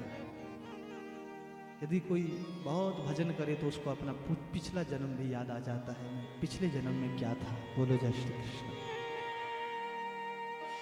बोले महाराज कृपा करके बताओ फिर क्या हुआ? बोले मेरी मैया जो है वो उन वेदवादी ऋषियों की सेवा करती, उनका जूठन साफ करती, उन संतों की जूठन पाकर के अपना भी जीवन निर्वहन करने लगी, मुझे भी पालने लगी जूठन खा खा करके। जब मैं थोड़ा बड़ा हुआ तो मैं उन्हीं संतों के बीच में, संत जब भजन करते कीर्तन करते तो मैं उन्हीं संतों के बीच में नाचने लगता, नृत्य करने लगता। और स्थिति ये हो गई व्यास जी कि मेरी लगन जो है संतों में लग गई। संत जैसा करते मैं भी वैसा ही करता। मेरा बचपना तो संतों में ही निकल गया। बोलो जय श्री कृष्ण। जय श्री कृष्ण। मेरा स्वभाव जैसा बच्चे का स्वभाव था, होता है ना, वैसा स्वभाव नहीं रहा। मैं धीर गंभीर होकर के जैसे संत भजन करते मैं भी उनके बीच में भजन करता। परंतु हे व्यास जी जब वो 4 महीने का समय पूरा हुआ, चतुष्मास्य व्रत पूरा उन संतों का हुआ, तो पधारे हुए महात्मा उस गांव को छोड़ करके अपने अपने गंतव्य की ओर जब जाने लगे, तो मैं भी उन महात्माओं के पीछे पीछे चलने लगा। बोलो जय श्री कृष्ण। मेरी ऐसी लगन लग गई, जैसे वो महात्मा जा रहे थे मैं उनके पद चिन्हों पर चलने लगा। मेरी मैया रोती बिलखती हुई मुझे रोकने लगी, रुक जाओ बेटा, आप तो मेरे अंतिम काल के अवलंब हो, सहारा हो, कहाँ जा रहे हो? परंतु मैंने अपनी माँ की बात ही नहीं सुनी, उन संतों के पीछे पीछे चलता रहा, चलता गया। जब मेरी माँ को ये लगा कि ये मुझे छोड़ करके जा रहा है, तो मेरी मैया उन संतों के चरणों में गिर करके रोती बिलखती हुई संतों से प्रार्थना करने लगी, हे महात्मन, मत ले जाओ मेरे पुत्र को, मत ले जाओ मेरे पुत्र को, ये तो मेरे अंतिम काल का सहारा है महात्मन। महात्मा को दया आई, महात्मा ने मुझे आदेश दे दिया, बेटा अभी तुम अपने मातृ ऋण से मुक्त नहीं हुए हो। बोलो जय श्री कृष्ण। जब तक तुम अपनी माता पिता के मुक्त से ऋण से मुक्त नहीं हो पाओगे, तब तक जो है तुम सन्यास लेने के अधिकारी नहीं हो।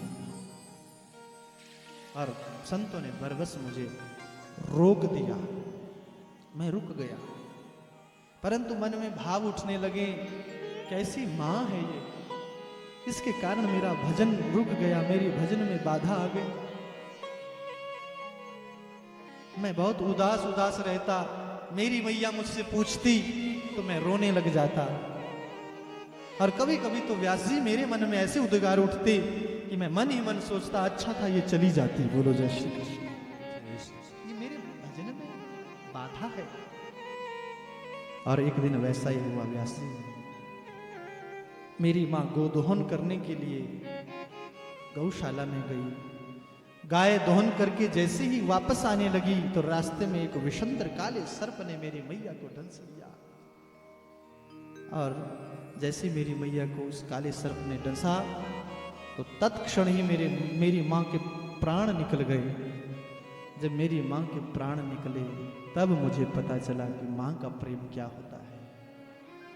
मैं हिलकियों से रोने लगा और माँ की ममता याद आने लगी। देव ऋषि नारद जी के आंखों से अश्रुधारा बहने लगी महाराज, माँ को याद करके। माँ तो माँ होती है। देव ऋषि नारद जी और व्यास जी के आंखों से भी आंसू चल पड़े, क्योंकि व्यास जी की भी स्थिति ऐसी होती। व्यास जी भी अपनी माता सत्यवती का परित्याग करके तपस्या करने के लिए चले गए थे। इसलिए आज दोनों को अपनी मां की याद आ गई। बोलो जय श्री कृष्ण। जय श्री कृष्ण। दोनों की आंखों में आंसू हैं। और देव ऋषि नारद जी ने यहाँ पर माँ का प्रेम दिखाया। देव ऋषि नारद जी ने हम आप सबको ये आदेश दिया, ये ज्ञान दिया कि जीवन में कभी भी माँ का मन मत दुखाना, क्योंकि माँ के बराबर करुणा, माँ के बराबर प्रेम कोई नहीं कर सकता। हम जीवन में जो भी कुछ कमाते हैं, हम जीवन में जो भी कुछ पाते हैं, हमारा जीवन में जो भी संस्कार है, वो केवल माँ का संस्कार है। बोलो जय श्री कृष्ण। वो केवल माँ के संस्कार से होता है महाराज।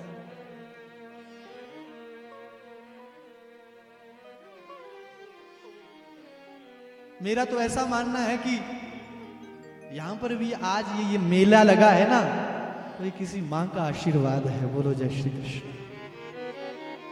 एक बात बताएं, पिता चाहे कितना भी दुष्ट हो, परंतु यदि मां अपने बच्चे को संस्कार दे जाती है ना, तो वो बेटा कहीं पर भी हार नहीं खा सकता।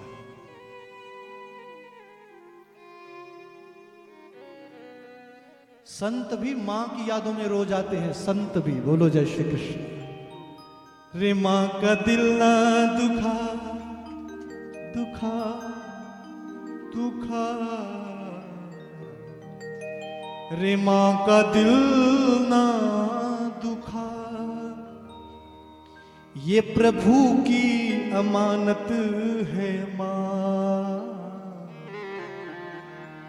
रे माँ का दिल ना दुखा, ये प्रभु की अमानत है माँ। तुझको पाला है उसने बड़े प्यार से, तेरा दामन भरा उसने किरदार से। बच्चे का संस्कार माँ भरती है, माँ। बच्चे की प्रथम गुरु माँ है। ध्यान से सुन लेना। बोलो जय श्री कृष्ण। आज छोटे से ध्रुव जी महाराज ध्रुव लोक में चमक रहा है, वो माँ के कारण चमक रहा है, सुनीति के कारण। सुनीति का संस्कार है। हमारे कुल पुरोहित जी कह रहे थे, महाराज जी मैं इसलिए कह रहा हूँ, कल हम घूमने गए थे तो ये हमारे जो यजमान जी है श्रीमान श्री चंद्रकांत शर्मा जी, जिन्होंने मुझे इस वाणी को पवित्र करने का ये सौभाग्य यहाँ दिया है, तो ये कह रहे थे, उधर आंखें भर गई हमारी कि इनकी जो मैया थी, वो माँ थी, वो बहुत बड़ी भक्ता थी। बोलो जय श्री कृष्ण। बहुत बड़ी सेवक थी। और ऐसी बात कही महाराज के नेत्र सजल हो जाते हैं। ये कह रहे थे कि जब हम जाते थे वापस घर को अपना काम करके, तो हमारे चरणों की रज को उठा करके अपने माथे पर लगाती थी। क्या संस्कार है। बोलो जय श्री कृष्ण। ब्राह्मणों के चरणों की धूल को माथे पर लगाती थी। ऐसे ही थोड़ी ना लगते ये मेले। पूर्वजों का आशीर्वाद है, माता पिता का आशीर्वाद होता है। हमारा कुछ नहीं है महाराज। इसलिए कहा कि माँ का दिल ना दुखा, दुखा, दुखा, ये प्रभु की अमानत है माँ। तुझको पाला है उसने बड़े प्यार से, तेरा दामन भरा उसने किरदार से। एक बात बताएं, दुनिया में यदि कोई आपसे पूछे कि भगवान को देखा है, तो कह देना हाँ देखा है। तो पूछे कि कहां देखा है, तो कह देना कि मां में देखा है। बोलो जय श्री कृष्ण। मां में भगवान को देखा है। जीना जीना जीना रे, फिल्म जगत के लोगों ने भी गाया। उड़ा गुलाल रे माई तेरी चूनरिया लहराए, माई तेरी चूनरिया लहराए। कितना भी हारा हुआ इंसान होगा, अपने आप से भी जब मनुष्य हार जाता है ना, जब उसे ये लगता है कि मेरे पास अब मरने के सिवा कुछ नहीं रहा, तो अपनी माँ के आंचल में अगर आकर के छुप जाए, तो वो फिर से जीने का इरादा बना लेगा। बोलो जय श्री कृष्ण। जग से हारा नहीं मैं, खुद से हारा हूं मां। एक दिन चमकूंगा लेकिन तेरा सितारा हूं माई रे, माई रे। तुझ बिन में तो अधूरा रहा, अरे जब जब मुझ पे है उठा सवार, माई तेरी चूनरिया लहराए। भैया माँ का प्रेम तो जिसने सब कुछ छोड़ दिया है ना, उसको भी याद आ जाए, उससे भी नहीं रहा जाता। बोलो जय श्री कृष्ण। मां के ऋण से मुक्त हुआ ही नहीं जा सकता। पिता के ऋण से भी मुक्ति हो सकती है, ऐसा मेरा मानना है। क्योंकि पिता और मां के प्रेम में पता कितना अंतर है। मैं आपको बताऊं, क्योंकि आजकल की संतानें भूल रही है इस प्यार को, इसलिए बोल रहा हूं, ऐसे जरूरत नहीं है। बोलो जय श्री कृष्ण। आजकल के बच्चे जो है अपने आप को इतने एक्टिव हो गए हैं साहब, कि माता पिता यदि कुछ बोले तो कहते तुम्हें नहीं लगता पता, तुम पुराने जीवन में जी रहे हो। उनसे कहना चाहता हूं हाथ जोड़ करके, भाई अगर तुम माता पिता का मन दुखाते हो तो कहीं भी बस जाओ जाकर के, ऑस्ट्रेलिया रहो चाहे सिंगापुर रहो, शांति नहीं मिल सकती। बोलो जय श्री कृष्ण। शरीर छोड़ते छोड़ते भगवान याद आए ना आए इसका कोई भरोसा नहीं, पर मां याद जरूर आती है, मां जरूर दिखती है। इसलिए मां तो जननी है, जननी जिसने जन्म दिया है। पिता का स्वभाव फिर भी ऐसा होता है कि बच्चा गंदगी कर दे ना कहीं गोद में तो एकदम से पटक देगा मां की गोद में, साफ कर दो इसको। बोलो जय श्री कृष्ण। जय श्री कृष्ण। मां कभी ऐसा करती है? मां की गोद में बच्चा कितनी भी गंदगी कर देगा तो उसको फिर से साफ सुथरा बना करके उस पुत्र को उसी पिता की गोद में दे देगी। अपना सर्वस्व जो है, अपना नाम, अपना सब कुछ पिता को दे देती है, अपने पति को दे देती है। दुनिया में जब भी कोई किसी बेटे का परिचय देता है तो ऐसे ही देता है कि फलाने राम का पुत्र है। बोलो जय श्री कृष्ण। मां का नाम को आता ही नहीं। ये त्याग है मां का। इसलिए ध्यान से सुन लेना, जो लोग अपने माता पिता को दुखा करके अपनी बढ़िया लाइफ जीना चाहते हैं, लग्जरी लाइफ, ये मैं इसलिए कह रहा हूं कि ट्रेड सा हो गया साहब। ये किसी माता पिता के एक ही पुत्र है और वो देवी वहां से आती है, वो कहती है कि मैंने भी छोड़े अपने माता पिता, तू भी छोड़ दे कुछ दिनों के लिए। बोलो जय श्री कृष्ण। जय श्री कृष्ण। और वही एक बेटी, वो बहुरानी माध्यम बन जाती है उस माता पिता से अलग करने की, बच्चे को, अपने उसके पुत्र को। हाँ, यदि खुशी से आपको कोई कहीं भेज रहा है तो जाओ, परंतु कभी भी अपने माता पिता को असहाय रूप में छोड़ करके मत जाना महाराज। वृद्धाश्रमों की जरूरत पड़ रही है। क्यों? क्योंकि आजकल की संतान इतनी नालायक हो गई कि 2 माता पिता नहीं पाले जा रहे हैं। हिमाचल में भी वृद्धाश्रम बन रहे हैं। बोलो जय श्री कृष्ण। जय श्री कृष्ण। इसलिए बोल रहा हूं, यहाँ पर देव ऋषि नारद जी जैसा महात्मा आज अपने मां के प्रेम को याद करके रो रहा है। व्यास जी महाराज जी भी रो रहे हैं। व्यास जी कह रहे हैं, हे देव ऋषि आपने तो हमें भी रुला दिया। बोले महाराज, वास्तव में मुझे पता ही तब चला जब मेरी माँ ने प्राण छोड़े कि माँ की ममता, माँ का प्रेम क्या होता है। मैंने रोते बिलखते हुए अपनी माँ का अंतिम संस्कार किया और उसके बाद अंत्येष्टि क्रियाक्रम से निवृत्त होकर के फिर मैं उन्हीं संतों की राह पर चला जहाँ से वो संत गए थे। उनके पीछे पीछे ही मैं उत्तराखंड में चला गया। वहाँ पर एक पीपल के वृक्ष के नीचे जैसा कीर्तन वो महात्मा करते थे वैसा ही कीर्तन मैं भी करने लगा, भजन मैं भी करने लगा। मेरे मन में जो है भगवान की छवि प्रकट हो गई, परंतु कुछ देर के लिए ही वो छवि मुझे दिखाई दी, फिर वो छवि ओझल हो गई। फिर मैं सोचने लगा, विचार करने लगा कि वो छवि कहाँ चली गई। मैं उस छवि को देखने के लिए बार बार तड़पने लगा। तब जो है आकाशवाणी हुई, बेटा अभी इस कल्प में तुम्हें भगवान की प्राप्ति नहीं हो सकती, खूब तपस्या करो, भजन करो, अगले कल्प में तुम ब्रह्मा जी के मानस पुत्र बनकर के जन्म लोगे। आशीर्वाद देता। तब मैंने उस जन्म में सारा जीवन भर भगवान का तप किया और जब कल्प बीता, दूसरे कल्प में ब्रह्मा बाबा ने सृष्टि को रचना प्रारंभ किया, तो मैं देव ऋषि के रूप में आज पूरे संसार में, छोड़ो पूरे ब्रह्मांड में आज विख्यात हूं। बोलिए नारायण भगवान की जय। नारद जी कहते हैं, व्यास जी उस समय जो है मुझे भगवान ने एक सुंदर वीणा प्रदान की, स्वर ब्रह्म से विभूषित वीणा।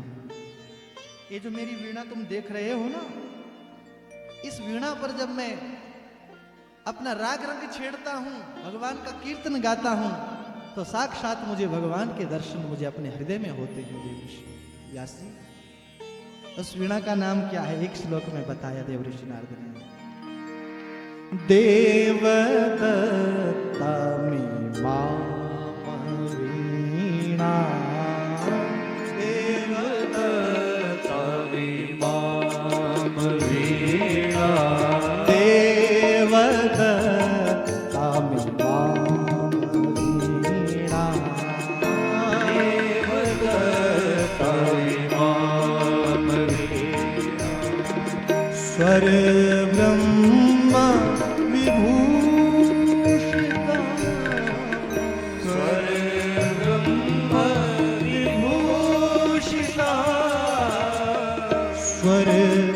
ब्रह्म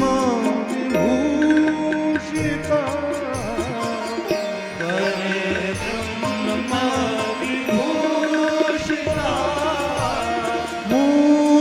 मूर्छयित्वा हरि कथा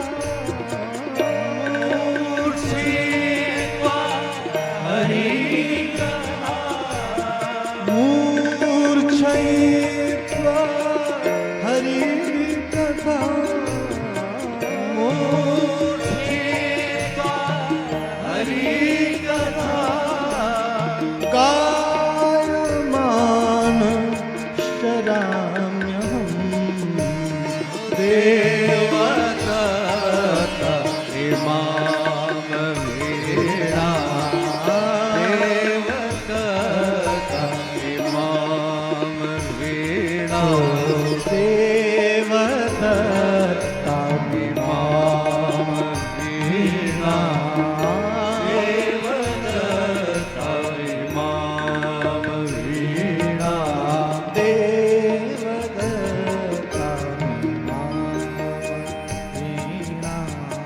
देवदत्त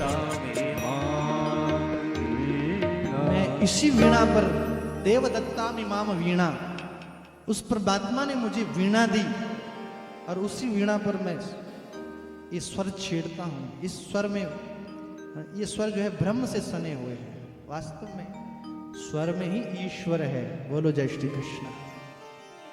स्वर है शक्ति ईश्वर की, हर स्वर में बसे हैं राम।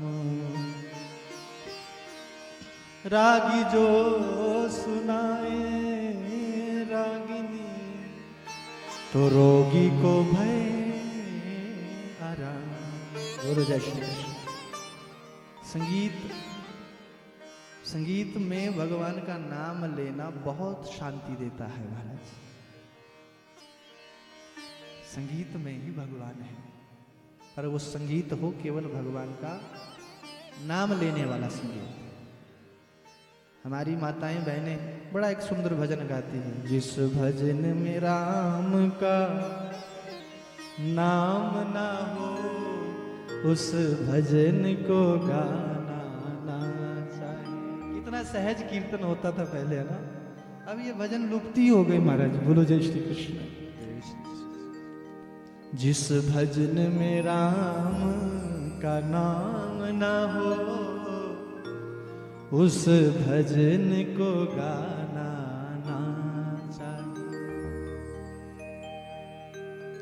चाहे बेटा कितना प्यारा हो, उसे सर पर बिठाना ना चाहिए।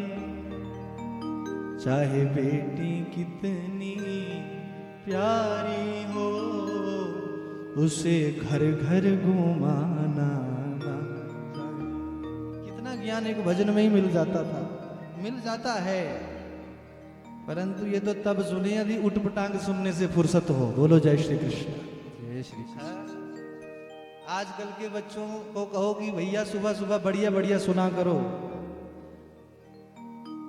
उधर मंगूवाल में कथा कर रहे थे, राम कथा महाराज। हमारे पंडित जी भी साथ में थे वहां पर। तो सुबह सुबह वहां पर बच्चे आते, बच्चे भर्ती होने के लिए बढ़िया रेस लगाते थे सुबह सुबह। तो मोबाइल में पता कौन सा गाना बजता था उनके? जम्मिया सी जदों में पंगूड़े बिच पाया सी। बोलो जय श्री कृष्ण। रोंदा देखो बापूजी ने हत्था बिच चक लिया। मैं कहूं कि सुबह के 4 बजे का समय, क्योंकि वहां उठ जाते थे 4-5 बजे, तो वहां पर नहाने की व्यवस्था भी बाहर ही थी। बोलो जय श्री कृष्ण। जय श्री कृष्ण। जब वो सुबह सुबह रेस भी लगाए रखता है और मोबाइल में ये गाना बज रहा होता था।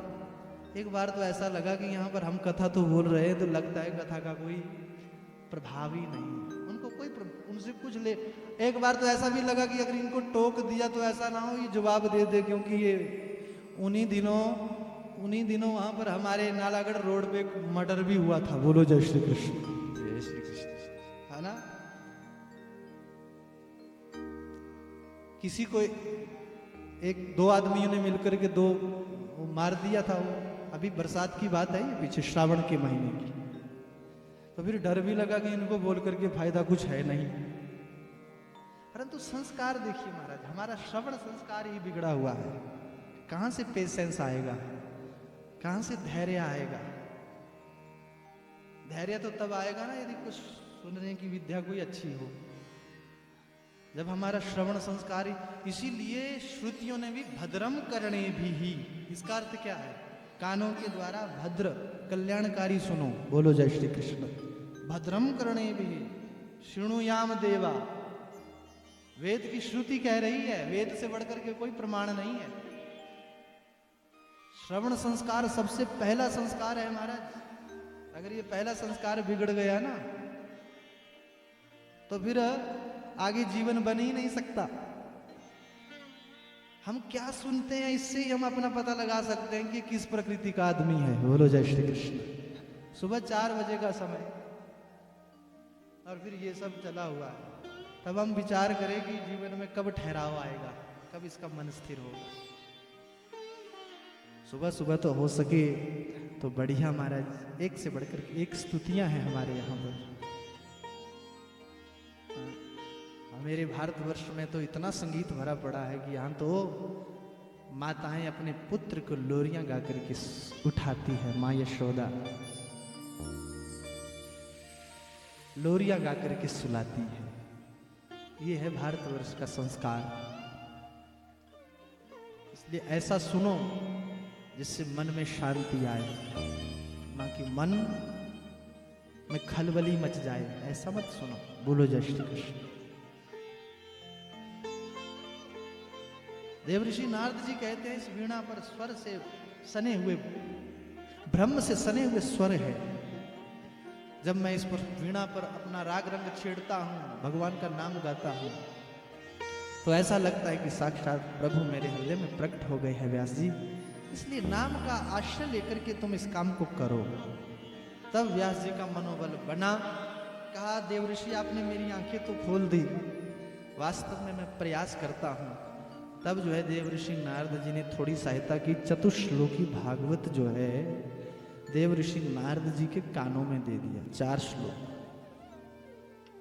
और देवऋषि नारद जी ने व्यास जी को जैसे ये श्लोक दिए, ये ज्ञान दिया, तो व्यास जी ने 4 श्लोकों से ही 18,000 श्लोकों वाली ये परमहंसों की संहिता लिख करके तैयार कर दी। बोलो जय श्री कृष्ण। जय श्री कृष्ण। सूत जी महाराज कहते हैं, ऋषियों, यही परमहंसों की संहिता समय आने पर शुकदेव जी ने फिर अपने शिष्य परीक्षित को सुनाई। इसी श्रीमद् भागवत महापुराण के कारण जो है परीक्षित ने जीते जी मुक्ति प्राप्त कर ली। यहां पर शौनक जी ने प्रश्न पूछा, महाराज हमने तो सुना है कि शुकदेव जी तो यम प्रव्रजंत मनुपेतम अपेत कृत्यम, जन्म लेते ही चले गए थे, प्रव्रजंत हो गए थे। तो उन्होंने अपने पिता के मुख से इसको कब, कहां और कैसे सुना? संशय हो रहा है। हमने तो यहां तक सुना है कि शुकदेव जी तो 2 घड़ी से अधिक एक स्थान पर टिकते ही नहीं थे। बोलो जय श्री कृष्ण। जय श्री कृष्ण। ये 7 दिनों तक चलने वाली भागवत परीक्षित को कब सुनाई, कैसे सुनाई? कृपा करके बताइए। तब यहां से प्रसंग फिर प्रारंभ किया। शुकदेव जी की महिमा गाई। ऋषियों, वास्तव में शुकदेव जी निर्गुण निराकार का उपासक था। उनको केवल ओमकार से मतलब था, उनको केवल अपनी ही आत्मा से मतलब था। वो अपनी आत्मा में प्रतिष्ठित रहते थे। परंतु जब व्यास जी ने ये 18,000 श्लोकों वाली परमहंसों की संहिता लिखी, तो इसी का आश्रय लेकर के शुकदेव जी को अपने घर बुलाया। पहले निर्गुण निराकार के उपासक थे, बाद में सगुण साकार भगवान श्री कृष्ण के चरित्रों को सुना तो शुकदेव जी भगवान कृष्ण के दीवाने हो गए। शुकदेव जी जैसा परमहंस भी इनका दीवाना है। बोलो जय श्री कृष्ण। एक बार जो कृष्ण रस को पी लेता है ना, तो फिर उसको कृष्ण ही दृष्टिगोचर होता है। कृष्ण की ऐसी महिमा है। पहले ये किसी को अपनाते नहीं, पर जब अपना लेते हैं तो छोड़ते नहीं। छोड़ेंगे पर कब? जब जीवन समाप्त हो जाएगा। अर्थात अपने में मिला लेते हैं महाराज, मुक्त कर देते हैं जीव को। सूत जी महाराज कहते हैं, ऋषियों, श्रीमद् भागवत महापुराण के श्लोक व्यास जी के शिष्यों ने जहां पर सुखदेव जी थे वहां पर पढ़े, जिसके कारण सुखदेव जी का मन आकर्षित हुआ, इस श्रीमद् भागवत महापुराण में खो गया और इसकी जिज्ञासा लेकर के कि मैं भी भागवत की कथा पढ़ूं, मैं भी इन श्लोकों का अध्ययन करूं, ऐसी जिज्ञासा लेकर के सुखदेव जी उन शिष्यों के पीछे पड़ गए, कहां से लाए इन श्लोकों को जो तुम बोल रहे हो। तब शिष्यों ने कहा, बोले ये श्लोक तुम्हारे पिता के पास 18,000 श्लोक है, हमने तो 2-3 सुनाए। तब जो है सुखदेव जी अपने पिताश्री के पास लौटे और फिर व्यास जी के मुखारविंद से श्रीमद् भागवत महापुराण का अध्ययन किया और सुखदेव जी ने इस ग्रंथ को कंठस्थ कर लिया और समय आने पर राजा परीक्षित को इस कथा को सुनाया। बोलिए